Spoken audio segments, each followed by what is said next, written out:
Congressman Carlos Gimenez is the only Cuban-born member of the 118th Congress. He's got firsthand experience with the dangers of communist regimes, and tonight he's here to discuss his work on the Select Committee on China and his efforts to protect American interests from the influence of the Chinese Communist Party. Before going to Congress, he was the mayor of Miami-Dade County from 2011 to 2020. Please welcome to the show for the very first time, Congressman Carlos Gimenez from the 28th District of Florida.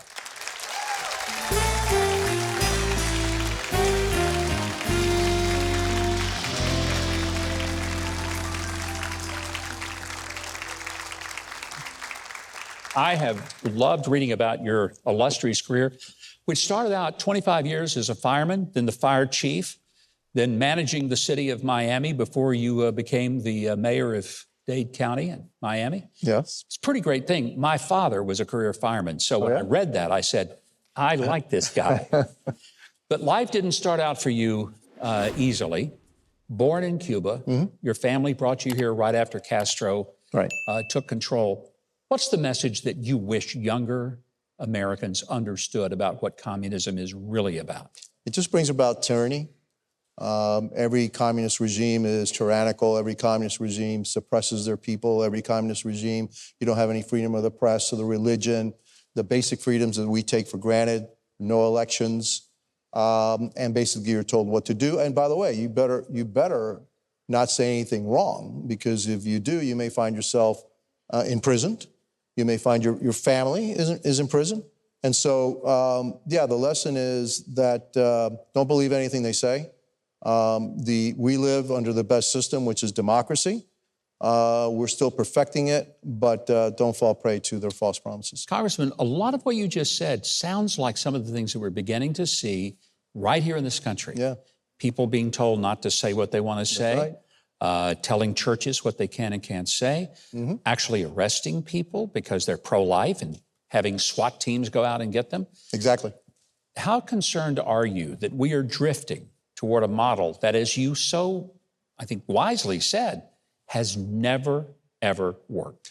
We got to fight right now, and we got to push back on all of this, and then get back to what America's about, which is freedom of speech, religion. You can speak your mind. You're not going to be canceled, and that, and freedom, our basic freedoms. And so, that's the reason I ran for Congress, because I saw those things starting to happen here, which I never thought I would be saying this, here. Congressman, I've said this many times in places all over the country, that I've never met a group of people who love this country more, who have a greater understanding of what freedom really means than the Cuban Americans of South Florida. And I say that with all heart, because people who have escaped the galloping terror of totalitarianism understand what they left. Look, we were well off in Cuba, but my father and mother came here with $10 and a watch,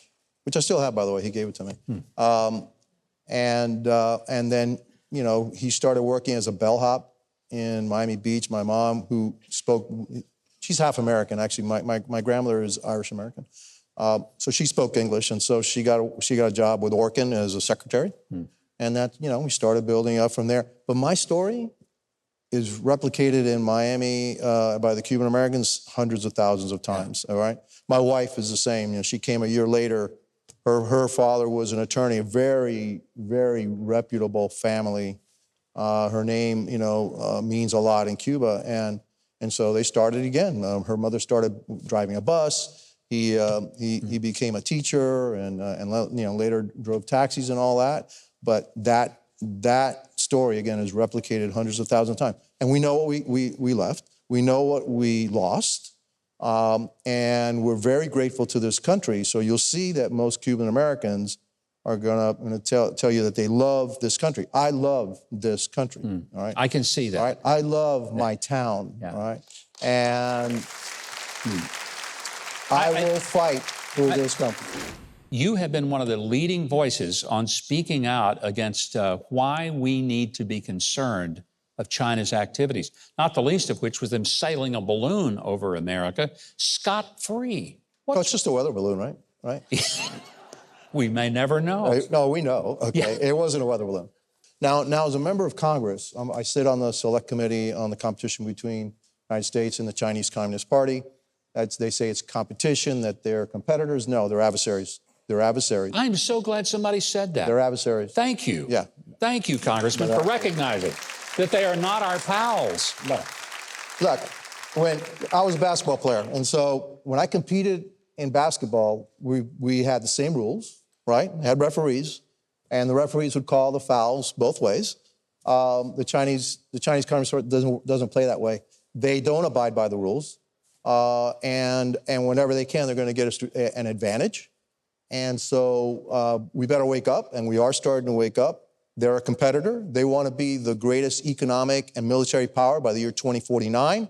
Why 2049? That's their 100th anniversary of the revolution. And you know what? I don't want to live in a world, and I don't want my kids or grandchildren, again, to live in a world that's dominated by the Chinese Communist Party. Good for you. So we got to stop them right now. I know recently you had a meeting with the president of Taiwan. I was just there 3 weeks ago. I love Taiwan. Yep. The Republic of China, unlike the People's Republic of China, which is anything but that, it's a wonderfully free country. Entrepreneurial activity abounds everywhere. It is truly capitalistic. People vote, their voices are heard. But a lot of Americans don't even understand this tension between mainland China and Taiwan. What should Americans know, and why do we need to know it?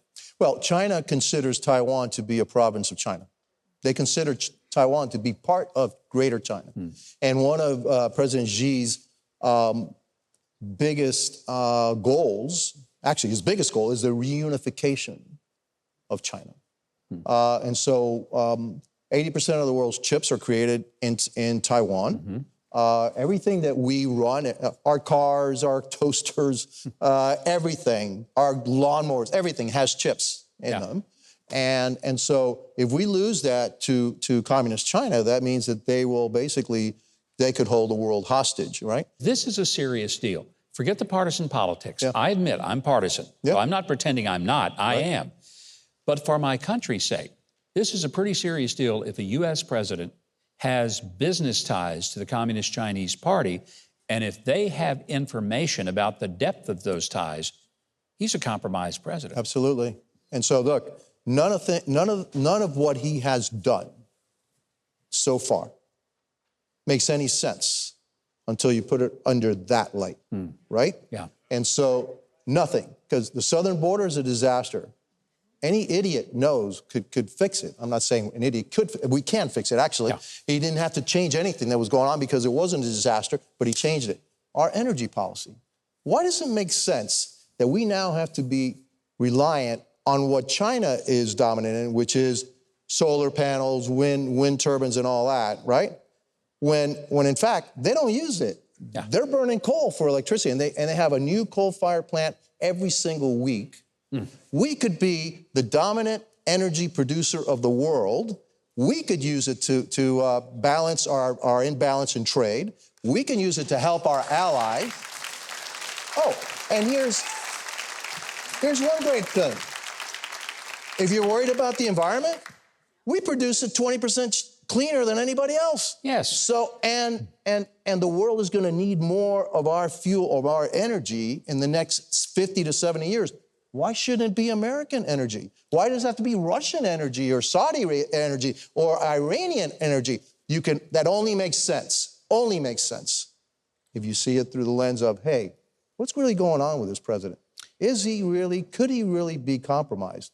It only makes sense when you look at it through that lens. Congressman, it's great having you here. I'm glad you're in Congress, and I hope your voice gets heard loud and clear in Washington. Lord knows we're hearing it loud and clear here, and we need it. If you want to follow Congressman Carlos Gimenez on social medias, if you'll go to Huckabee.tv, we've got the links to the congressman, and I hope you will follow them.